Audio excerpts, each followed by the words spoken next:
اعوذ باللہ من الشیطان الرجیم بسم اللہ الرحمن الرحیم ان الذین اتقوا اذا مسهم طائف من الشیطان تذکروا فاذا هم مبصرون آمنت باللہ صدق اللہ مولانا العظیم۔ بآواز بلند و شریف الصلاۃ والسلام علیک یا سیدی یا رسول اللہ وعلی آلک واصحابک یا سیدی یا حبیب اللہ۔ الصلاۃ والسلام علیک یا سیدی یا محبوب رب العالمین وعلی آلک واصحابک یا سیدی یا رحمت للعالمین۔ صدیق عکس حسن کمال محمد است، فاروق ذل جاہ و جلال محمد است، عثمان ضیاء شمع جمال محمد است، حیدر بہار باغ خصال محمد است، اسلام ما اطاعت خلفاء راشدین، ایمان ما محبت آل محمد است صلی اللہ علیہ وآلہ وسلم۔ حمد و صلات کے بعد نہایت ہی عزت و تکریم کے لائق قرائے اعظام عشاقان مصطفیٰ، برادران اسلام، بزرگوں، دوستوں، سامعین و ناظرین، آج کی یہ بابرکت ہماری حاضری ہمارے بڑے ہی عزیز محترم چودھری شیروز صاحب، ان کے والد محترم چودھری قمر عباس مرحوم و مغفور، ان کے ایصال ثواب کے لیے ختم چہلم کے عنوان سے انعقاد پذیر ہے۔ رب کریم کی بارگاہ میں دعا ہے کہ اللہ کریم اس حاضری کو ہم سب کے لیے اور بالخصوص چودھری قمر عباس مرحوم کے لیے بخشش، مغفرت، بلندی درجات کا ذریعہ بنائے۔ یقیناً خوش قسمت ہیں وہ مسلمان بھائی جن کے والدین بقید حیات ہیں اور وہ ان سے راضی ہیں، اور جن کے والدین اس دنیا سے حالت ایمان میں چلے گئے ہیں، دونوں یا ایک، تو نیک اور خوش قسمت اولاد کی یہ نشانی ہے کہ وقتاً فوقتاً ان کے لیے بخشش و مغفرت کی دعا کرتے رہیں۔ مشکوٰۃ المصابیح کی حدیث سے میرے لجپال نبی نے فرمایا کہ کسی بندے کے والدین ناراض ہوں اور اسی ناراضگی کی حالت میں اس دنیا سے چلے جائیں، جانے کے بعد اس بندے کو احساس ہو کہ مجھ سے غلطی ہوئی، میرے ماں باپ مجھ سے ناراض ہیں، اب وہ انہیں راضی کرنا چاہتا لیکن دنیا سے چلے گئے، جانے کے بعد اسے احساس ہوا، اور عموماً ہوتا بھی اسی طرح کہ نعمت کی قدر تب ہوتی ہے جب نعمت چھن جائے، تو میرے لجپال نبی نے فرمایا کہ اس کے لیے مایوس ہونے کی ضرورت نہیں، ایک ایسا عمل ہے فرمایا وہ کریں، اللہ کریم نیک اولاد میں اس کا شمار فرما دے گا۔ وہ عمل کیا ہے؟ فرمایا کہ فلا یزال یدعو لہما ویستغفر لہما، مسلسل بندہ ان والدین کے لیے دعا کرتا رہے، استغفار کرتا رہے، ایک وقت آئے گا یکتبہ اللہ بارن، اللہ اسے نیک اولاد کے اندر لکھ دے گا۔ اللہ زندگی میں ہی ہر مسلمان کو اپنے والدین کو راضی رکھنے کی توفیق عطا فرمائے، اور اس دنیا سے جانے کے بعد وقتاً فوقتاً ان کی قبور کی زیارت اور ان کے لیے دعائے مغفرت کرنے کی ہمت و توفیق عطا فرمائے۔ حضرات گرامی، ایک انتہائی اختصار کے ساتھ ایک حدیث مبارکہ مختصر سے وقت میں آپ کے سامنے پیش کرنی ہے، اب توجہ کے ساتھ سننی ہے، بڑی جو نا نصیحت آموز حدیث ہے، پہلے بھی بارہا یہ حدیث مبارکہ سنائی، اور قرآن و حدیث کو بار بار سننے سے گناہ نہیں ملتا، جتنی دفعہ سنیں گے آپ کے ایمان میں مزید تازگی ہوگی۔ یہ دنیا کی باتیں ایک دفعہ دو دفعہ بندہ سنے تو بور ہو جاتا ہے، قرآن و حدیث کی یہ چاشنی ہے کہ بندہ بار بار سنے تو لطف بڑھتا ہی جاتا ہے۔ اور ویسے بھی حضور کا فرمان سنے نا تو یہ حضور کا فرمان ہے کہ جو میری حدیث سن کے یاد کر کے آگے پہنچا دے، نضر اللہ، اللہ اس کے چہرے کو تر و تازہ رکھے، یہ حضور کا جو، اس لیے حدیث پاک کو توجہ کے ساتھ سن کر یاد رکھ کے آگے پہنچایا کریں۔ بخاری مسلم دونوں کے اندر یہ حدیث پاک موجود ہے، متفق علیہ حدیث۔ میرے لجپال نبی نے فرمایا کہ قیامت کے دن جب اللہ کے عرش کے سائے کے علاوہ کوئی سایہ نہ ہوگا، زمین تانبے کی ہوگی، سورج سوا نیزے پر ہوگا، لوگ گرمی کے اندر پسینے میں ڈوبے ہوں گے، نفسا نفسی کا سما ہوگا، سائے کی تلاش میں ہوں گے لیکن سایہ نہ ہوگا اللہ کے عرش کے سائے کے علاوہ۔ 7 قسم کے خوش قسمت ایسے ہیں، یذلھم اللہ فی ذلہ یوم لا ذل الا ذلہ، کہ جس دن اللہ کے عرش کے سائے کے علاوہ کوئی سایہ نہ ہوگا۔ 7 طرح کے خوش قسمت ایسے لوگ ہیں جنہیں اللہ اپنے عرش کا سایہ عطا فرمائے گا۔ فرمایا پہلا بندہ امام عادل، عدل و انصاف کرنے والا بادشاہ اور عدل کرنے والا، سبحان اللہ۔ فرمایا کہ یہ اتنا اعلیٰ عمل ہے کہ حاکم وقت اگر عادل ہو، انصاف کرنے والا ہو، تو سب سے پہلے میرے لجپال نبی نے اس کا ذکر فرمایا قیامت کے دن اللہ اپنے عرش کا سایہ اسے عطا فرمائے۔ ایک اور مقام پہ میرا آقا کریم نے فرمایا کہ احب اللہ عز و جل یوم القیامہ و ادنا منہ مجلسا امام عادل، قیامت کے دن اللہ کی بارگاہ میں سب سے زیادہ محبوب عادل بادشاہ، اور سب سے زیادہ اللہ کے قریب عادل بادشاہ، و ابغضہم منہم و ابعدہم منہ مجلسا امام جائر۔ فرمایا کہ سب سے زیادہ اللہ کی بارگاہ میں ناپسندیدہ اور سب سے زیادہ اللہ کی بارگاہ سے جو دور ہوگا قیامت کے دن، وہ ظالم بادشاہ ہوگا۔ تو عادل بادشاہ کی تعریف اور ظالم بادشاہ کی مذمت۔ اور یہاں پہ شارحین حدیث نے یہ بات میں نقل فرمائی کہ عادل بادشاہ سے یہ مراد نہیں کہ پورے ملک کا جو بادشاہ، کوئی بھی بندہ کسی بھی عہدے پر ہو، خواہ وہ ملک کا ہو، خواہ کسی علاقے کا ہو، خواہ وہ گھر کا سربراہ ہو، جسے انصاف کا موقع ملا انصاف کرے، وہ عادل بادشاہ میں عادل میں۔ فرمایا کہ امام عادل انہیں اسے یہ انعام ملے گا۔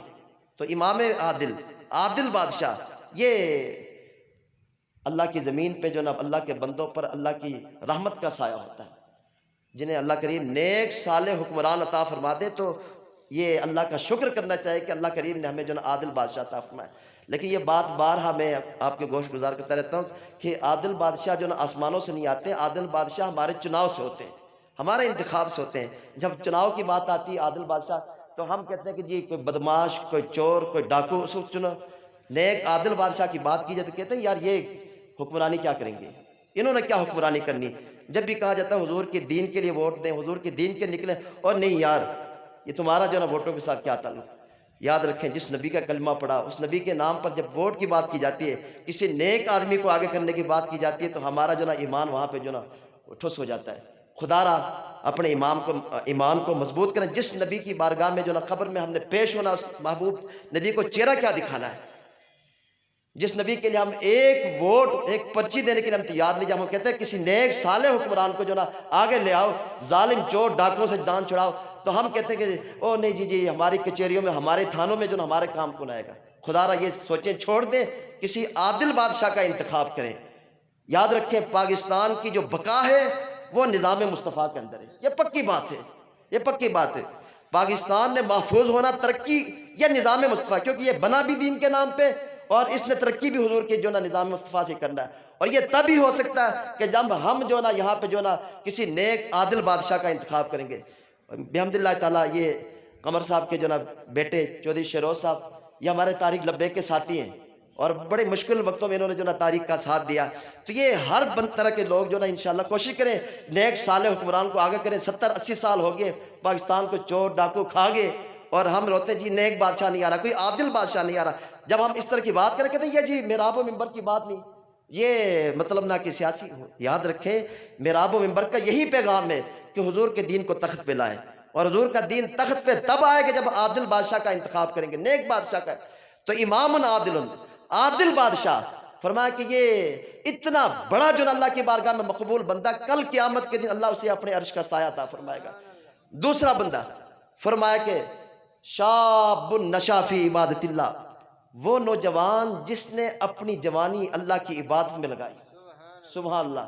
ویسے تو زندگی کا کوئی بھی حصہ ہو، جوانی ہو، بڑھاپا ہو، بچپن ہو، بندے کو کوشش ہونی چاہیے اللہ کی عبادت میں، لیکن جوانی کا خصوصیت کے ساتھ ذکر فرمایا کیونکہ یہ زندگی کا سنہری دور ہے، یہ اعلیٰ جو نا حصہ ہے زندگی کا۔ فرمایا کہ جو جوانی اللہ کی عبادت میں لگا دے، یہ اتنا اعلیٰ بندہ ہے، فرمایا قیامت کے دن اللہ اپنے عرش کا سایہ اسے عطا فرمائے گا۔ اور ایک اور مقام پہ آقا کریم فرماتے ہیں کہ ایک تو میں اللہ کا حبیب ہوں، اور دوسرا وہ بندہ اللہ کا محبوب ہے جس نے جوانی اللہ کی بات میں لگائی. سبحان اللہ. یہ جوانوں کا جو نا یہ ایک بڑا جو نا معاشرے کے اندر ایک حصہ ہے. حضور اکثر خصوصیت کے ساتھ جوانوں سے خطاب فرماتے ہیں. یہ حضور کے بہت سارے خطابات آقا کریم کے آپ دیکھیں تو آپ نے خطاب جوانوں سے فرمایا.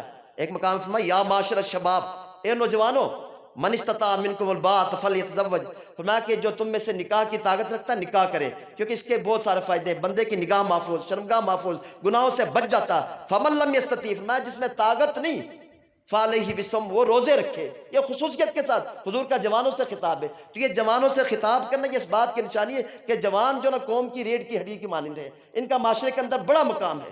لیکن افسوس سے کہنا پڑتا ہے کہ آج ہمارے نوجوان جو نا جوانی کا جو مقصد تھا، جس حصے میں لگانا تھا، ہم نے جوانی کو جو لاہ و لعب میں، کھیل کود میں لگا دیا. ساری رات موبائلوں میں، آوارہ گردی میں لگا دیتے ہیں. اور کسی نے درد دل کی بات کی نا کہ کر رہے ہیں مرد بھی آج کل ایسا سنگار، دیکھ کے مردانگی روتی ہے جس پہ بار بار. کان میں بالی، گلے میں چین، ہاتھوں میں کڑا، یا الہی وقت کیسا آ کے مردوں پہ پڑا. یہ تمہاری مردانگی تھی جس نبی کا کلمہ پڑھا، اور حالت تمہاری کیا ہے. تو بہرحال تو جوانی کو اللہ کی عبادت میں لگانا، یہ عمل اللہ کریم کو اتنا محبوب ہے، فرمایا قیامت کے دن اللہ انہیں اپنے عرش کا سایہ عطا فرمائے گا. فرمایا تیسرا بندہ رجل قلبہ معلق بالمسجد، وہ بندہ جس کا دل مسجدوں کے ساتھ لگا ہوا ہے. سبحان اللہ. مسجد کے ساتھ آنا جانا، ابھی جو نا واز ہوا تو مسجد کے حوالے سے ہوا، تو مسجدوں کے ساتھ جس کا دل لگا ہوا ہے، ایک نماز کے بعد دوسری نماز کا انتظار، دوسری نماز کے بعد تیسری کا انتظار، کہ آیا پھر مسجد کی طرف ذہن ہے، اذان کب ہوگی، کب جانا ہے. تو فرمایا کہ یہ بندہ بھی اللہ کو اتنا محبوب ہے کہ قیامت کے دن اللہ اپنے عرش کا سایہ عطا فرمائے گا. ایک روایت میں آتا ہے کہ قیامت کے دن اللہ کریم فرمائے گا این جیرانی، این جیرانی، میرے پڑوسی کہاں، میرے پڑوسی کہاں. فرشتے عرض کریں گے مولا تیرے پڑوسی، تو پڑوس ہونے سے پاک ہے. تو اللہ فرمائے گا این عمار بیوت اللہ، بھائی میرے گھروں کو آباد کرنے والے کہاں ہیں، وہ میرے پڑوسی. سبحان اللہ. اور ایک اور مقام فرمایا ان عمار بیوت اللہ ہم اہل اللہ. یہ اکثر آپ سنتے رہتے ہیں اہل اللہ، اللہ والے، اللہ والے. تو اللہ والے کون ہیں؟ میرے لجپال نبی نے فرمایا اللہ والے وہ جو اللہ کے گھروں کو آباد کرتے ہیں. وقت کے ساتھ ساتھ یقین جانیے کہ الفاظ کے معنی بھی بدل گئے. یہ کتاب ہے مختار شاہ صاحب کی، گجراتی کی، علامہ مختار شاہ صاحب، انہوں نے لکھا کہ بات سے بات، کہ کہتے ہیں وقت کے ساتھ لفظوں کے معنی بدل گئے. وزیر کا جو لفظ ہے وزیر کا، ویسے تو لغت میں اس کا معنی بوجھ اٹھانے والا. اب وزیر کسے کہتے ہیں کہ جو کار کا دروازہ بھی کسی اور سے کھلوائے. اب اہل اللہ کا مطلب یہ تھا کہ اللہ والے وہ ہوتے ہیں جو مسجدوں کا آباد کرے. اب اللہ والے کون ہوتے ہیں کہ جو مرید کے گھر میں آئے، بیٹھے مسجد میں نماز ہو، خود بھی نہ پڑھے، مرید کو بھی اپنے گھر بٹھائے رکھے اور نماز سے روکے رکھے. یہ اللہ والے. استغفر اللہ. اللہ والے فرمائے وہ ہوتے ہیں جو اللہ کے گھروں کو آباد کرتے ہیں. سبحان اللہ. ان عمار بیوت اللہ، کہ جو اللہ کے گھروں کو آباد کرے، ہم اہل اللہ. یہ میرے لجپال نبی نے فرمایا اللہ والوں کی نشانی ہے جو رب کے گھروں کو آباد کرتے ہیں. تو تیسرا بندہ فرمایا کہ رجل قلب معلق بالمساجد، جس بندے کا دل مسجد کے ساتھ لگا ہو نا، تو سمجھو کہ یہ اللہ کا وہ محبوب بندہ قیامت کے دن اللہ اپنے عرش کا سایہ اسے عطا فرمائے گا.